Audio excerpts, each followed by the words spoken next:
All right, guys, welcome to another episode of the Shadow Mark broadcast episode, whatever you want to call it. We are here for a good time. It's been a great day in Nebraska and I think in Oklahoma as well, other than the wind that they had. I am Derek Thompson. With me, as always, is Mr. TJ Davidson.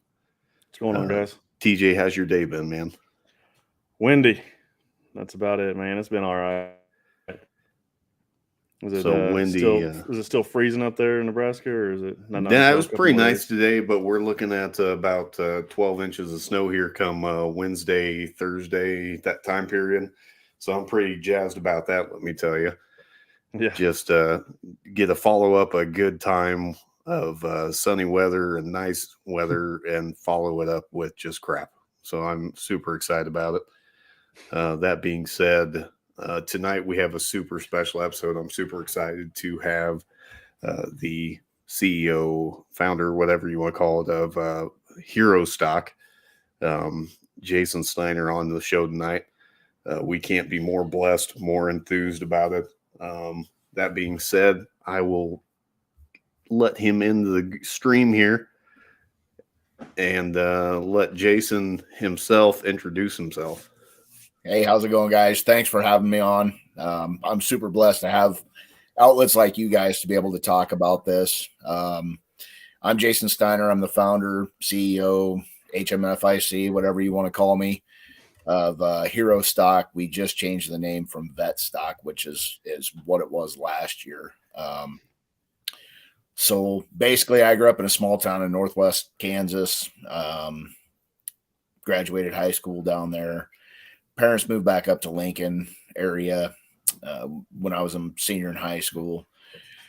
I decided I was going to take a year off from high school, hang around, kind of figure out what I want to do. My year, I got in a little bit of trouble. Moved back up here with my parents. Was working construction. Realized that I was kind of in a dead end job. It was just a local guy, small town that I was working for, and one day I got a postcard in the mail that said, "Hey, give me 15 minutes of your time. I'll give you a free set of dog tags." And it was from a Marine recruiter, and I was like, "Oh, cool! I'll take a set of dog tags." Right. So we set up a time, and he came down and was talking to me, and hey, what do you want to do in the Marine Corps? We've got shooting teams, we've got bull riding, we've got this, we've got that. And I'm like, yeah, man, that's cool, but I just want the dog tags. I never really thought about going military. My grandpa was World War II Army. My dad was an officer in the Army for a couple years. My uncle did 21 years in the Air Force. Another uncle was in the Army during Vietnam. So I never really had thought about going military. So this guy's talking to me and he's like, yeah, we can get into this. You can do this, whatever. And I was like, yeah. And at this point, he knew that he was losing me. And he goes, all right, well, give me just a couple minutes. So he runs down to his car and he grabs his dress blues. And he brings them up and he goes, slip these on and go look in the mirror. So I walk in and I pop them on, button them up, come walking out. I'm like, where the fuck do I sign? Like, I need this in my life. Where do I sign? Legit. And I signed that night. I was supposed to ship in September. I signed in like February. Supposed to ship in September. He called me up and he goes, hey, we got a spot open in May. You want to go? I'm like, yeah, fuck it. If I'm going to do this, let's do it. So he picks me up on Mother's Day and hauls me up to MEPS and gets me ready to ship off. And my mom was not real happy that it was Mother's Day that they were picking me up to. I'm sure. But I did my 4 years. I was 96 to 2000. Ended up coming out an E5 sergeant in the Marine Corps. The first 2 years, I was a amphibious assault vehicle driver. So we got to drive the tracks, the Amtracks, from ship to shore, carry troops around, that kind of stuff. We did a deployment over to Okinawa. I did 4.5 months in Okinawa, month and a half up in mainland, up in Fuji. Super cool up there. Climbed Mount Fuji on my 21st birthday. Came That's back way to better. Yeah, right. That's way better than my 21st birthday. My birthday sucked. Well, and Yeah, at mine the too. time, I had like $5 to my name is all I had. And me and a buddy went down to the NCO club and and they have slot machines over there. And Right. so a pitcher of beer was like $2. So I took the other $3 and I put it in the slot machine. I ended up hitting $5. So we bought another pitcher of beer. And I Hell shoved yeah. the money back into the slot machine and hit another $5. It fed us about 5 or 6 pitchers of beer that night before it took my money. That's fantastic. Yeah, we crawled back to the barracks. Like you do.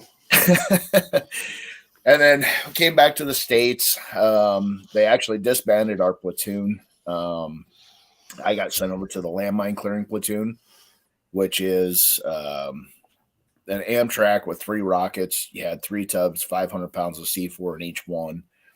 And you'd pull up to concertina wire landmines, fire this rocket, and go out, lay the blocks down over top of the concertina wire, and then you'd explode it.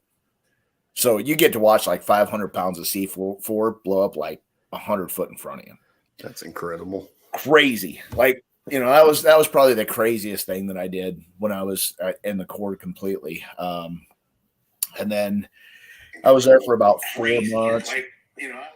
And I ended up getting moved up to the battalion marksmanship instructor. So I actually trained 1,100 Marines and Navy corpsmen per year on shooting rifle and pistol. That's awesome. Greatest job ever. Like, it was me and a staff sergeant. The company left us alone. The battalion left us alone. As long as we did our job, they didn't care. So yeah, I got out in 2000. As they did back then, they handed you DD 214 and said, "Thanks for your service. Good luck." And so we ended up coming back to Nebraska. Got married in the middle of all this. Moved back to Nebraska. Find out my wife's pregnant, so I jumped into a job with my brothers doing flooring. During that time, my dad was part of the one of the military groups, and I went to a deal with him, and I walked in, and an old guy was sitting at the bar, and he goes, "What ward did you serve in?" I said, "I didn't." He goes, "You're a pussy, then get out of here." And I was like, "Okay, I'm done with veteran stuff. That was cool." So it was kind of a the one person turned you off type deal. Right. And so basically until 2019, I pushed away from pretty much anything military. 2019, I had a couple guys approach me. They'd went down and watched the Kansas City Warrior hockey program play. It's a disabled program nationwide, run through USA Hockey. My kids grew up playing hockey. My daughter still plays hockey. So it was kind of a natural deal that I would jump into this, not realizing how much I'd miss the service and miss the camaraderie of it, the brother family, until I got into it. We fired it up. At one point, we had over 100 players that we had signed up with us, disabled veterans. That's incredible. Yeah, and we would do trips. Like the first trip we did was out to Vegas.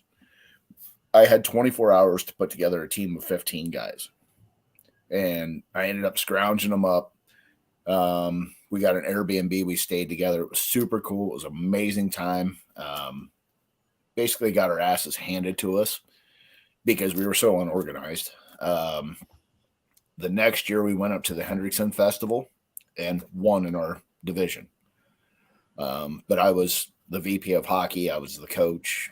I did a lot of the fundraisers. I ran tables. I ran booths. I did a lot of stuff with the program.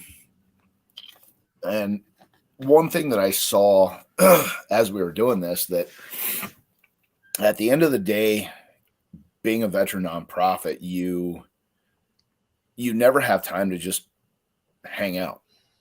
Right. Like you're always chasing that dollar because that's how our programs run, is off the money. So you're always running a table, you're doing events, you're in the spotlight, you're, that kind of stuff. And so I was planning a night out where we were going to throw axes, and it was just going to be our group, 20, 30 of us go out, throw axes, hang out, have fun. That's all it was supposed to be. In the middle of that planning, my neighbor, which is a Marine veteran, he came down and he's like, hey, he goes, instead of doing that, I got a band that wants to come in and play. Does a lot of throwback, Willie Whalen, that kind of stuff. And I'm like, all right, cool. That'd be a fun night. We'll throw that together. Yeah, I was thinking bonfires and beer, listen to a dude play some music, hang out. 2 nights later, he comes down and he goes, hey, I've got another band that wants to come in and play. And I'm like, well, let's make this an event then. Let's do something with this. So we ended up, I ran the event last year by myself. I had 45 days from the idea to the day of the event.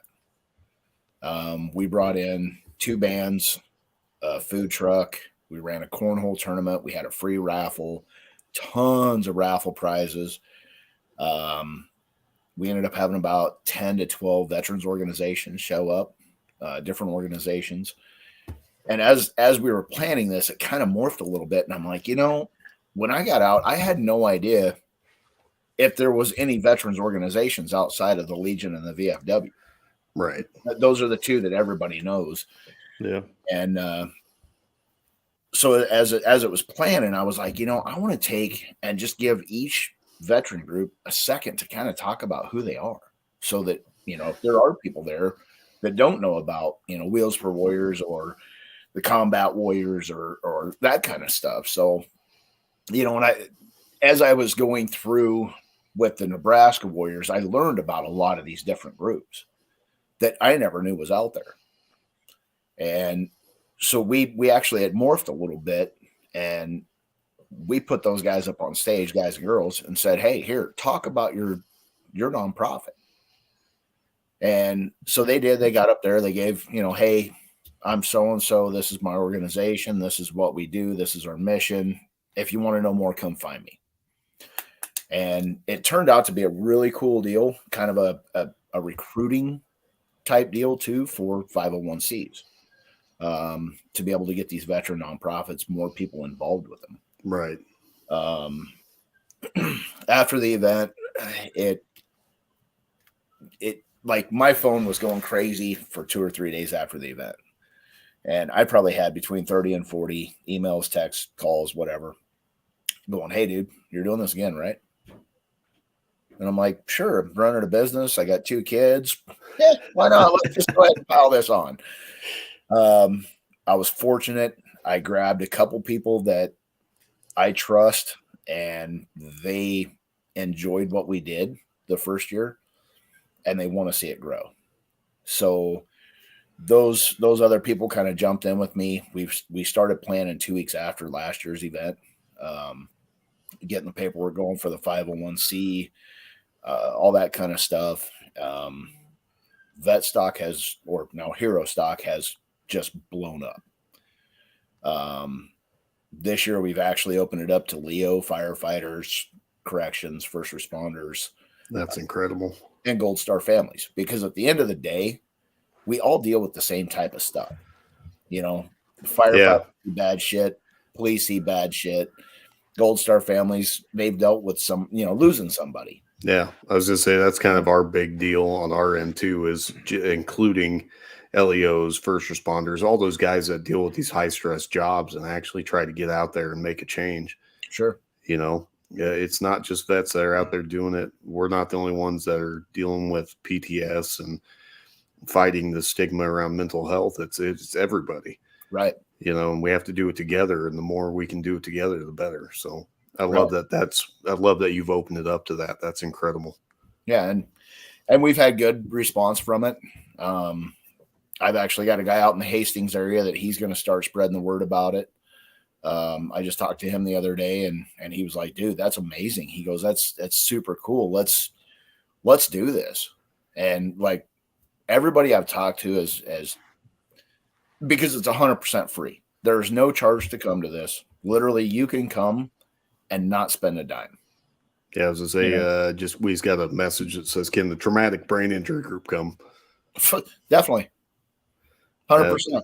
that would be from my mama bear. Right? Yeah, I mean, and that's everybody that suffers with what we as veteran, Leo, fire, all of us, what we all suffer with, the demons that we battle. Come on out. We haven't officially opened it up to the public, but at the same time, we're not going to turn somebody away. If they want to be there to support it and see and that kind of stuff, come on out. Yeah, I mean, it seems like that's an opportunity to share exactly who you are and what we are about as veterans and as other people, to really get that word out there and let people know that we're just people too. Like Right. we're not so different. There's not some crazy wall that got put up and Right. I'm better than you or whatever. That's not how it is. Sure. And as we move forward with it, I think we're going to look at. So this year we're bringing in 4 bands. We're bringing in Taylor with guitars for veterans. Yep. She's a group out of Omaha that does. It's a 501c nonprofit national. They teach veterans how to play guitar. That's and at the incredible. end of it, they give them the guitar that they learned on. So we're bringing her and her band in, the Guitars for Vets band in. They're going to play for us to kick it. Actually, my daughter's going to kick us off with the national anthem. Heck yeah. She's a big singer, loves singing. So she's been like, she goes to the Stars games and does a national anthem and that kind of stuff. So she's That's good. incredible. So she's actually going to kick us off, maybe throw a song or two in there. And then Taylor's going to jump on stage. She's going to kick off the bands. They're going to run for about 45 minutes to an hour. That's kind of what we're looking at. Then we've got the Blue Collar Band from the Hastings area. Okay. They're 70s, 80s rock. They play country. They play pretty much everything. So they're going to come in next. They're going to play for about a 90-minute set. We actually just signed, like maybe a week and a half ago, we signed Scotty Hastings to come in. That's incredible. I don't know if you guys know who Scotty Hastings is. Yep. He's amazing. Like, dude. Yeah. Scotty Hastings is incredible. Yeah. His story is amazing. He's just a great dude. And he's working on signing with the label right now. So we got him before he got to the label, which is good for us. Right. But yeah, he's coming in to hang with us, play for a while. And then you guys probably know Dylan Bloom Band from being out that way. He's Grand Island area. Yep. He's going to be our closer for the night. That'll be great.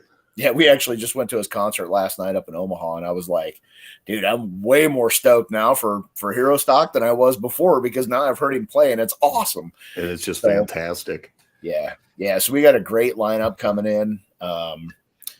I did get reached out to by another band from Texas. Unfortunately, we have to kind of cap it for this year because we're right on a time constraint. But it's a heavy metal band out of Fort Worth, Dallas, Fort Worth area, and their name's Lockjaw. And he was like, "Hey," he goes, "I want to help you guys." He goes, "My wife's a veteran. We got 2 veterans in the band." He's like, "I want to do this." He goes, "I want to come play," and they wanted to play this year. And I was like, "Sorry, dude, we can't bring you up this year." But he goes, "My best friends are Drowning Pool, Five Finger Death Punch, Breaking Benjamin," and I'm like, "Whoa, okay, we're talking about some big players."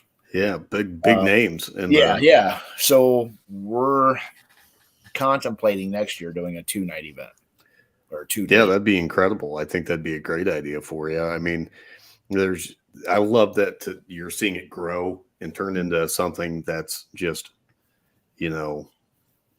bigger than what you initially planned on. Because you said you started this with the first year on 45 days notice. 45 days. Yep.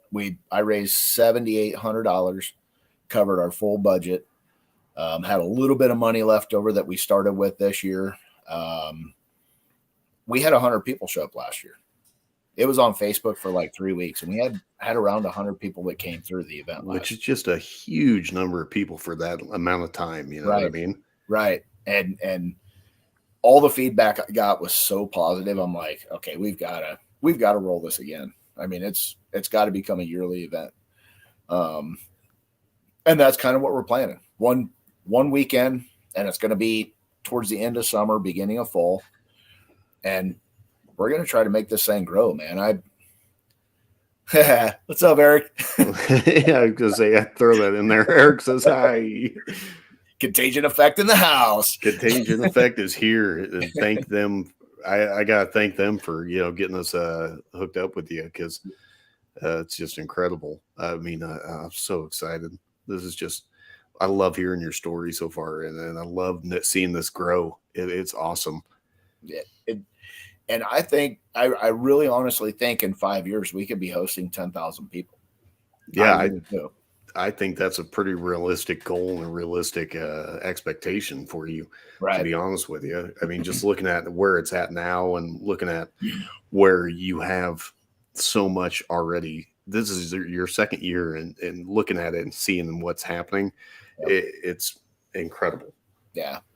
So where are you doing this at this year? Round the Bend Steakhouse in Ashland is where we're going to be doing it.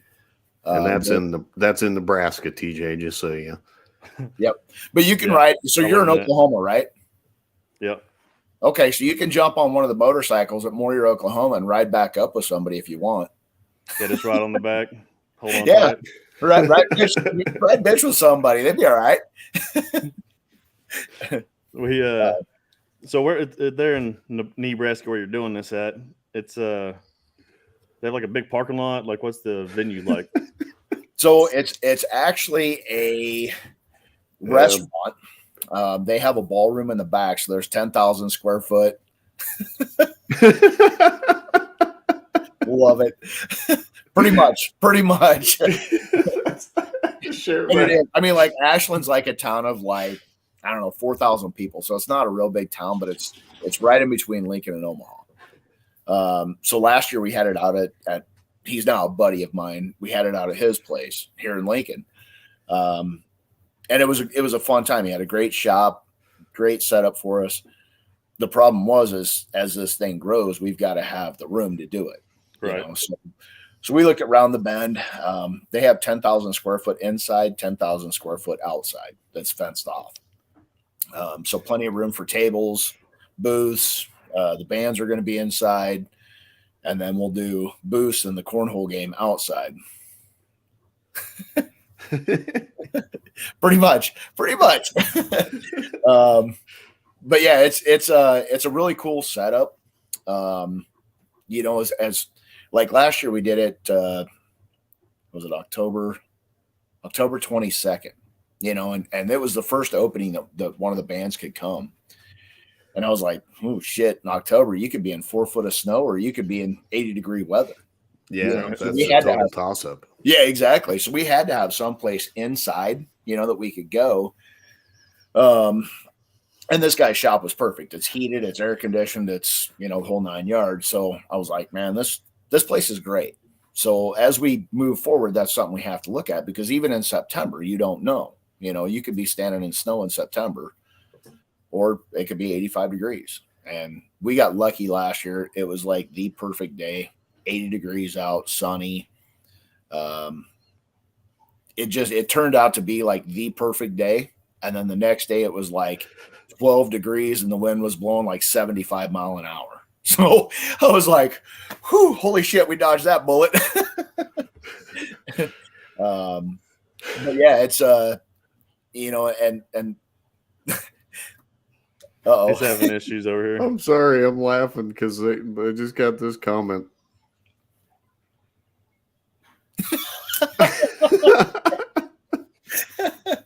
That's awesome. It's a thing. With your dad, right? Yeah, with my dad and Eric, and I'm just laughing about it.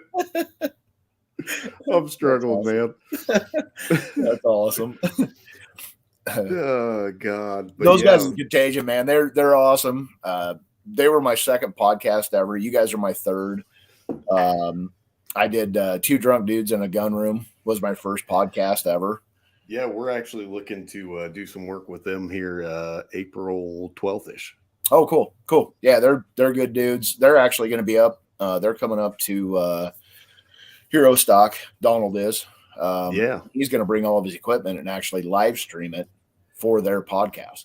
Yeah, that sounds awesome. I mean, maybe that's something we could do, TJ. Yeah. I mean, you guys are more than welcome to bring it out. More platforms we can hit, the more people we can hit, the better off everybody is. Yeah, that'd be incredible. I mean, I'm so excited about this whole Hero Stock thing. I've been looking forward to it since I heard about it. I'll be there. It's a Saturday. I've got nothing better to do. Ideally, if I have to take off work, I'll take off work. It's not a big deal. I'm so excited about it. Yeah, I really am. And we've paired so much stuff with it this year, and that's, to me, that was really kind of a cool part of it this year. Was after last year, people were like, "Hey, can we do our ruck march that same day and like land at Hero Stock?" Right. And and I was like, "Cool, yeah." So we got Ruck It Up for Warriors. He's a new 501c3 out of Lincoln. He does ruck marches for suicide awareness, mental health awareness. He's going to be doing the ruck march from Ashland out to Around the Bend. We got the Irreverent Warriors, which is a national chapter, but their Nebraska chapter is going to do their Silky hike that day. Landed at Hero Stock. Jesse Cunningham, which is the vice president of Wheels for Warriors, trying to hook him up with you guys right now to come on and talk about that, because it's a super, that would be incredible. He's doing the Randa's ride down to Moyer, Oklahoma. They're hitting Adam Sandoval's RV park down there, and they're going to have some stuff set up on that end for the riders, and then hoping to grab riders coming back up. And then Wheels for Warriors is actually presenting a motorcycle at Vet Stock or Hero Stock to a veteran. That's incredible. That's part of the deal. Yeah. So a veteran there that's predetermined will end up getting a motorcycle that night presented to him or her. That's awesome. And that's sweet. Yeah. Sign me up. I just lost mine. Right. Yeah, well, there you go. And then the Nebraska Warriors is talking about doing a round robin. I don't know if they secured it yet or not. But they're going to bring up the KC Warriors and the Oklahoma Warriors and do a round robin up in Omaha. And then everybody comes out to Hero Stock for the final destination. Oh, man, how cool is that? So, yeah, I mean, it's just like the farther I get into this, the more people want to get involved. And I want to keep my board like super small, because I saw what happened when you get the big boards and that kind of stuff. I want to keep my people small. And I think as it grows, you're going to see more people getting involved on a different level. Because even this year, the amount of hours that I put into this is insane. Because like legit, I'll sit at night, I'll scroll through Facebook and I'm looking for any veteran nonprofit, and I will send them a message saying, "Hey, I'm so-and-so, this is what we're doing. Would you want to be involved with this? Do you want a booth or table? You guys, hey, I'm doing this. Would you guys be interested in putting me on your podcast?" And I've hit Joe Rogan. I've hit Jocko. I've hit Toby Keith. I've hit Garth Brooks. I'm like, yeah, you sound like us, man. We're throwing this stuff out there everywhere. I've got my feelers out with Vet TV, trying to talk to them, and we've gotten a response back from them. It's cool, and yet you can't not take those shots. You have to take the shots, because you miss 100% of the shots you don't take, right? Exactly. Yeah, and people kind of made fun of me for it. They're like, "Yeah, right, you're gonna get on Rogan's show." I'm like, dude, you never know. I mean, you had no idea. It could happen. If I don't ask, I'll never know. Yeah, if you don't put it in the universe, how's it going to happen? You know what I mean? Yep. Well, and part of that too is, maybe not this year. Maybe as this grabs traction and we start getting nationally noticed, who knows? I could be on Rogan's show in 5 years. Right. You don't know. So you sling as much mud against the wall and see what sticks. Exactly. And that's all you can do. Yeah. Yeah. But yeah, it's been a wild ride, man. It's watching it blossom, and turn from literally just a night hanging out to, we're bringing in all these other groups, and I've spoke to the Gold Star families in Omaha, and I spoke to the Gold Star families in Lincoln, and they're like, "Oh, this is a great idea. This is amazing." And we want to be able to honor them too, because their loved one gave the ultimate sacrifice. Yeah, exactly. So has that kind of been like the whole thing for you, is just like slinging mud up against the wall and you're just like, well, shit, it's going to stick sometime. Yeah, pretty much. Pretty much. I mean, it's, and like with a couple of the bands, Jesse has a lot of really big contacts.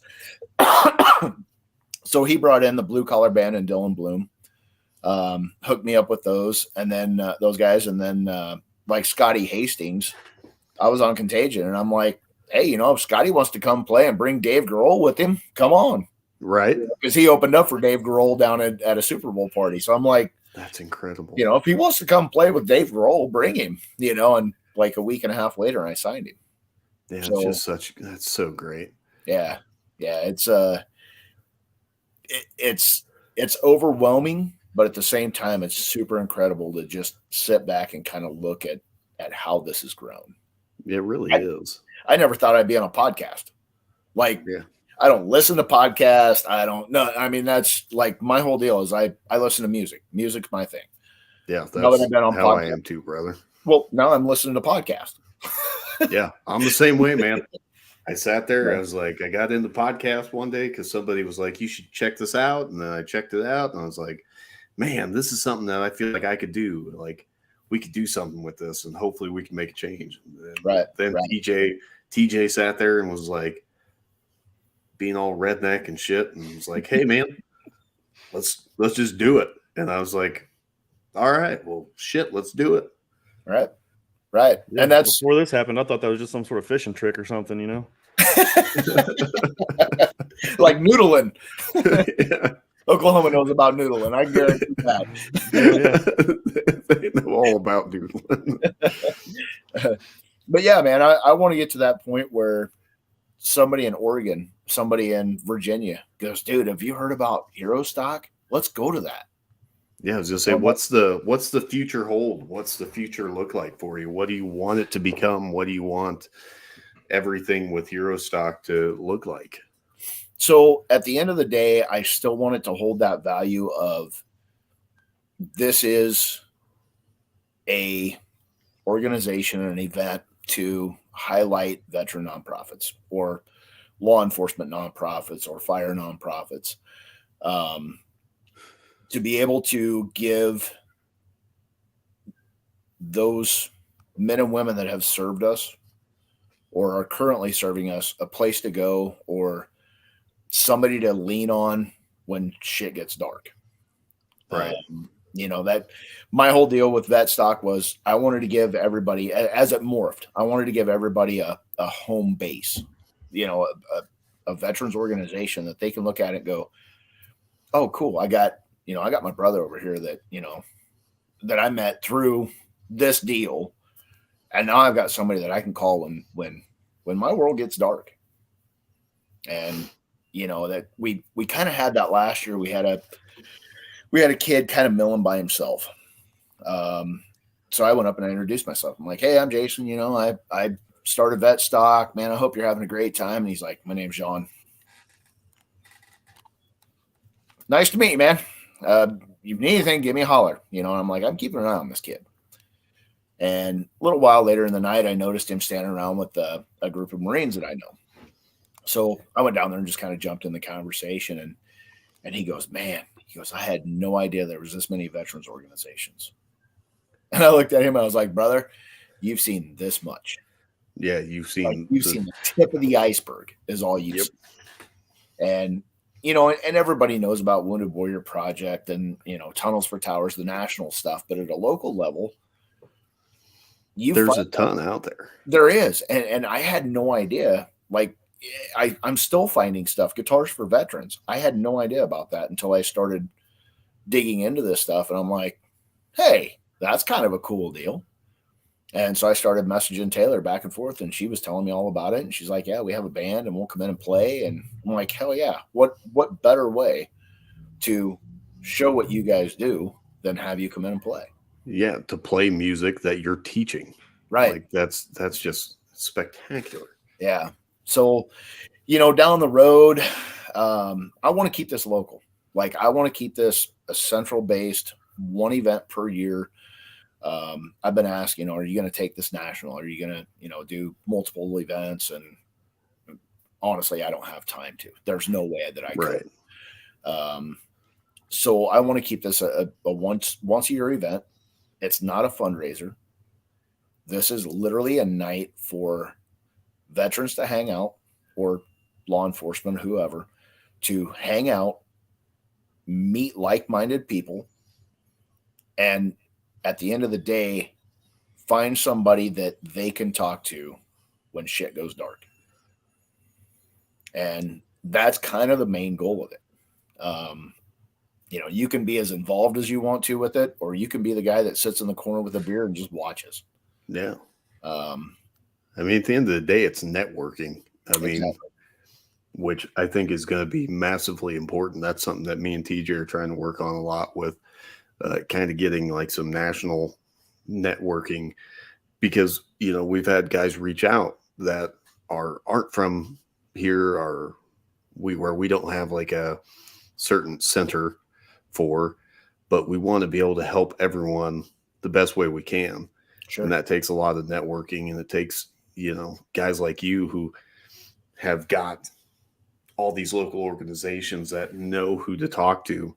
Yep. You know what I mean? It's just, that's something big to us too. Yeah. So I love seeing that you're highlighting all these groups that are out there doing that. Yeah. Yep. And I hope at some point we're pulling national chapters in, that we're pulling tunnels for Tower in to talk about what they do. To come down, highlight their nonprofit, and again, go back to that networking to where, hey, we've got a soldier over in Nashville that, man, he's really struggling. Hey, I know a guy from over there, or I know a guy that knows a guy that can get a hold of this dude and help him out.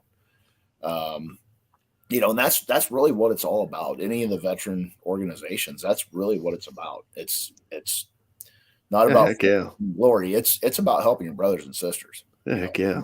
I don't see why, this can't be like the epicenter of a lot of big things. Right. Like I think you can make a lot of change just focusing on that local group and that local chapter. I'm worried about that, because you're keeping it real by doing that.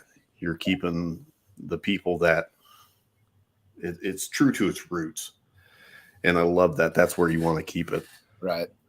Yeah. And I don't want to get to the point where we're so big that we lose that focus. I still want to host 10,000 people, but at the end of the day, I want it to be about the veterans organizations and the networking and the groups and the bonds and that kind of stuff. Because like I saw it a lot with the Warriors. Hockey's a different sport. So like the guys that we had, they would talk to me, but they wouldn't like get in depth with me because I'm not a combat veteran. So, they kind of talk to me a little bit, but nothing like that. But you watch it in the locker room and they're sitting next to a dude they never met before, and they're lacing up their skates. And the guy goes, "What branch?" "I was Army." "Oh yeah, cool. Me too. Did you go anywhere?" "Yeah, I was over in Canada, Afghanistan over here." "Oh, dude, I was there. When were you there?" "Oh, I was there at this time and this time." "Oh shit, dude, I was there from this time to that." And they start talking, and it gives them somebody to relate to, because at the end of the day, when you come back from something like that, you're not sitting down and talking to your family about it. Right. You don't want them to hear what you had to do or had to see. So even with that, it gives them that guy that, hey, he knows the shit that I saw. He was there. He saw it. He did it.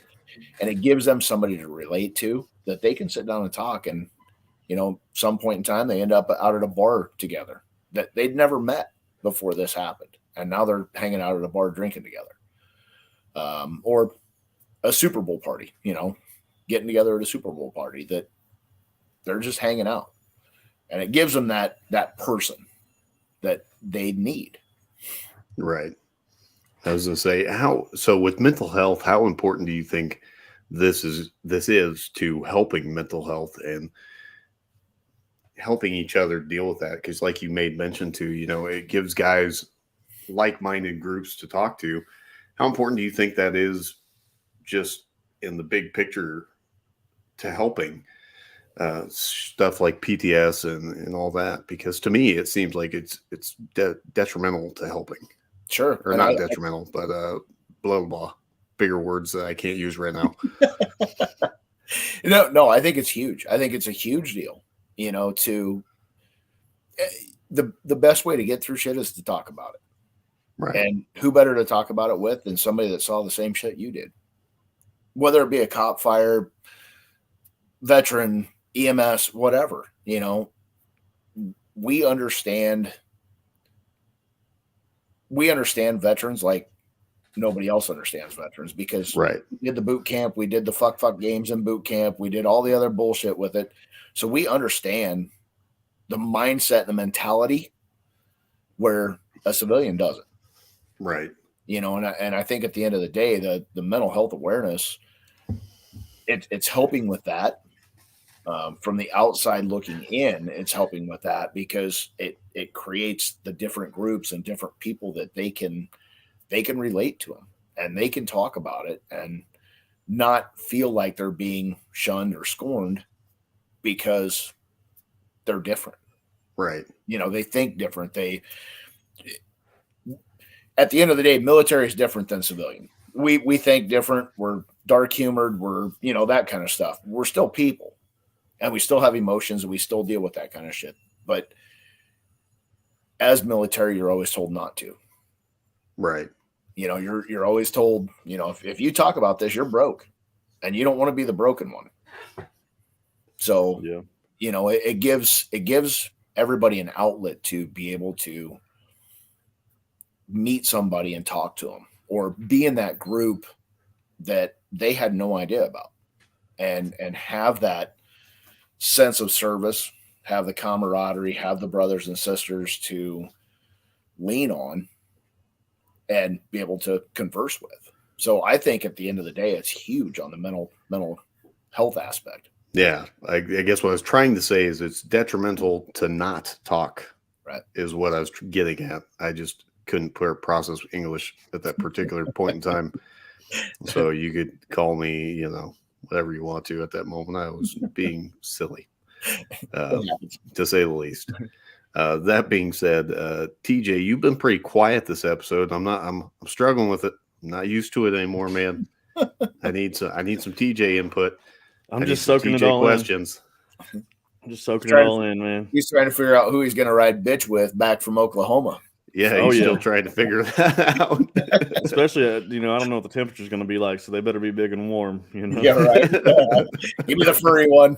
But yeah, I'm not too furry right now. I'm not going to be much good to you. So, with our parking lot that we got going on here, or you said there's going to be like cornhole tournaments and stuff like that? Yep. We're going to set up a cornhole tournament.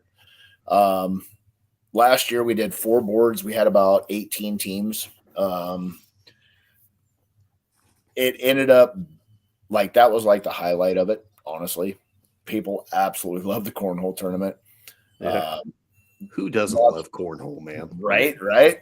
Lots of hugs. Like I was just kind of sitting back watching it, and it was so cool because like people were hugging and laughing and high fiving and oh, you didn't make that. That's bullshit. And, all in good fun. And, so we're going to expand it. I think we're probably going to have 8 to 10 boards this year, and we're going to end up having a big tournament. And last year's prize pack, they ended up getting a 30-minute helicopter flight around Lincoln. They got all sorts of gear, shirts, and all kinds of stuff like that. So that's incredible. We're doing a silent auction this year. Last year we did raffles, and we kind of figured out that you stand up there towards the end of the night and you're 0749. Oh, that person must have left. Okay. 74, and you're up there for 45 minutes trying to get rid of 3 things. And it's like, we're done with that. We'll do some auction, get a name. Yep. Just do the silent auction and be done with it. And get a name, a number, that way you can get a hold of them. And yep. But yeah, we're like, and this year we actually partnered. One of my sponsors from last year, the guy's company is Be Unanimous, and they're a marketing media company out of Lincoln here. And he's brother-in-law's with one of my buddies, and he's like, "Here, hit him up for a donation." So out of the blue, never met this guy. I sent him a text, and literally that's how I got all my donations last year. Was I sat on my phone and I went through all the contractors that I knew, and I'm like, "Hey, doing this, would you be interested in donating?" And like, I'd get checks for $250. That was kind of the base number that I was getting. That's so cool. Yeah, I mean, and like people that I hadn't talked to for 2 or 3 years that I'd worked with, on a job or whatever, and they'll send me a check for $250. And I'm like, all right, well, that was kind of cool. But this guy sent me a check. He was a $250 sponsor. He was the only sponsor that came out to the event last year. And he called me 2 days later and he's like, "Dude, that was super cool." He's like, "I want to be a bigger part of it this year." And That's awesome. Well, and for me, I don't Facebook, all that bullshit. I don't know the algorithms. I don't know everything that goes into it. They do. So I was like, how about this? Instead of a monetary donation, you guys give us marketing and media. And he was like, "Yep, 100%. So he wrote it up. They're actually doing over $6,000 worth of work for us. Holy crap. As one of my donors, one of my sponsors. He's doing a new logo for us. This was our old logo. Kind of looks like this. Yeah, I love it. Where it came from. But everybody's like, "Yeah, we need to change that because that just doesn't work." So they're actually doing a new logo for us. They're doing a tiered sponsorship for us. They're doing a donor letter for us. That's incredible. Facebook post. I mean, all kinds of stuff. And this dude's not a veteran, but he's like, "I see what you're doing, and I think it's amazing." So yeah, it's been pretty cool in that aspect too, that people are very generous when they understand what it is. That's oh man, this gets me excited. It's so good to see people helping each other, and it's not just like vets on vets, and it's everyone that genuinely sees what you're doing. It is trying to actively try and care, Right. and I love that. It gives me a little bit of hope because I feel like we live in a world right now where it's a whole lot of the opposite. Yep. You know what I mean? Yeah. And that's part of this night. We can all get together and forget about all the bullshit going on. We can hang out, listen to music, drink beer, play cornhole, bid on shit, whatever you want to do, and just hang out. Yeah, like with my people mom that said, don't suck. Does Eric know that what cornhole is, Mello? I don't know. He's from California. That's why I think that's why she was wondering. I think that was one of the things she asked. I was just like, I don't know. That makes sense. I think they call it bags, probably, in over in that end of the country. Minus those two guys, that place could probably really fall off the earth and nobody noticed. But yeah, I don't think they would. I've been waiting for it. It just still hasn't happened. Right. They've been saying this for the last 10 years. They said it's going to fall off the face of the planet. Still hasn't. I just can't figure it out. Right. Well, and I honestly think, at the end of the day, they keep throwing out that number 22. The number's higher than that. That 100%. You look at statistics, and it's higher than that. Yeah, my guy. We talk about this. I think we've talked about it every episode so far, where that number is actually more like 44. Yeah, I saw one the other day that was 31, and I thought that was low. Yeah. I mean, I think the VA just kind of slowly released this like information where they're like, by the way, the number is like 44. Right.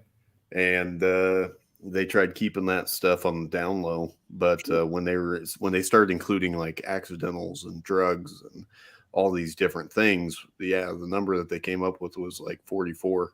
Right. And it's just, it's too much. Yeah. One's too many, let alone 44. Yep. But 22 sounds good, looks good. Right. Better number than 44. It's marketable. Right. Yeah, and that's and I think people are starting to take notice of that and going, yeah, and there's a problem. we as a society have a problem if we're not taking care of those that serve us. That we need to change this. Yeah, I think helping. I think daily, like the number of veterans, it was crazy to me because I sat there and looked at it, and like the number of veterans that kill themselves compared to the overall mass population, we're like 40% or 33% of suicides. Right. And we're supposed to be coming from 1% of the country. Yep. You know, so you're taking 1% creates 40% of total suicides. Right. That's insane. Yeah, there's something wrong. I mean, and I know I was pretty sure, I think it was Contagion guys that was talking about it. You know, if you take part of that $10 billion that we just sent Ukraine, yeah, with that. Yeah, but instead it's going back into the mass and industrial complex. Yep. Or the government or military industrial complex, whatever you want to call it. Right. I'm really struggling with English tonight. This is killing me tonight. Gee, Merry Christmas, man. But yeah, it's you know, I mean, and unfortunately, it takes people like you guys, Contagion, two drunk dudes, myself, Jesse with Wheels for it. It takes those kind of people that are going to speak out against it, that are going to work towards helping to reduce that number. It's not going to be big government that does it. No, it's not. Us, that one guy at a time. I mean, we see that what VA can do, and the VA is not able to handle it. I mean, you're throwing so many people at such a small group that they don't have the manpower to handle it, and the government's not going to help them get that manpower. Right. You know, this is why we can't sit there and, you know, it's like social health care, but it's like, this is why we don't think it works, you know? Yeah, like, right. Exactly. Because we see the results based off this small amount of people. Right. We can see it doesn't work, you know? So it's crazy. Yeah. It's a wild world we live in. Yep. But I'm not here for politics. I hope the end of the day, like guys like you guys and myself and everybody else that's out there, that's the grassroots type stuff. I hope at the end of the day, it's recognized, not for fame or glory, just, you know, hey, these guys are doing the right thing. Yeah. That's all I think any of us are trying to do. Yeah. I think there's a very small percentage of people that are out there for the wrong reasons. Right. And that's maybe just me being optimistic. But I like to think a lot of people have big hearts, good hearts, and it's great to see that you do. I can definitely see you do. Oh, man. And I know TJ does, and I'm just so happy for that. Yeah. Yeah. No, and this event, man, it's going to be so cool this year. I'm beyond excited for it. As the pieces keep coming together, and you know, we just had Grunt Style reach out to us, the local, no kidding, and they're like, dude, we want to set up a booth. Bring it. Yeah, hell yeah. I mean, you start getting people like that involved too, you know, and spread the word about it, and we can have a national event right here in Nebraska. Hell yeah, dude. And make it that big event that everybody comes to, but not just to listen to music, to connect with other veterans or other Leo or fire or whatever. So, yeah, that'd be incredible. Like, yeah, I love seeing where there's so much potential for where it can go. Yeah. And it's got to be handled right, because if you take it the wrong direction, it's going to lose what it's all about. So, yeah, true. That being said, I think we've wrapped a lot of stuff up. I'm going to throw it to TJ. TJ, do you have anything else? Because I don't want to keep Jason all night. I know he's probably got better shit to do. I'm actually very busy. I'm headed back to the job site. That's what I figured. That's what I was going to say. I figured he's probably got plenty of stuff to do. Yeah, man. No, I think that you pretty much covered everything that I had questions about. You know, we talked about it at the very beginning, and then the cornhole thing. And now I got to find a ride with some big hairy dude apparently on the back of a motorcycle to get there. But I'd love we'll figure that out. There. I'd love to be there to give you a ride, but you know, I may actually have a guy coming up from Texas. he might be able to swing by and pick you up. So my section leader from the Marine Corps, I think he's going to try to come up this year. That'd be incredible. So, That's pretty sweet. Yeah, that'd be incredible. But that being said, yeah, I don't want to keep you all night, Jason. I know you got big things going on, and we can't thank you enough for your time, man. Well, I appreciate you guys having me on and give me a chance to get the word out about it. And I've got a lot of questions for you, but it'll be off of here. okay. Yeah. So I've got a few things, a few people I was thinking of that maybe you could reach out to, and some people that maybe we can reach out to through you. And Sure. I've got a lot of big ideas.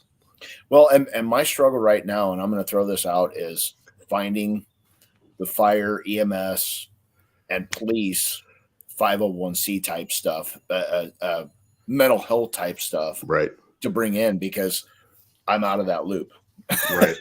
Yeah. I And can tell hopefully those shit all day long, but man, they're yeah, tough. and hopefully I can help you out with that too. We've talked to Nick Wingo on here. He's he's a big proponent in fire. Okay. So I would love to get you in touch with him. He's an incredible human being, just great salt of the earth guy. If you get a chance, we've got the episode with him. Awesome. You can get a good feel for what he's like, but we'll get you in touch with him. Okay. For Cool. sure. Yeah, definitely. And I'm just throwing things apparently at my guitar. Good Lord. Didn't even do anything. You're having a rough night tonight, dude. I am. It's rough. Good Lord.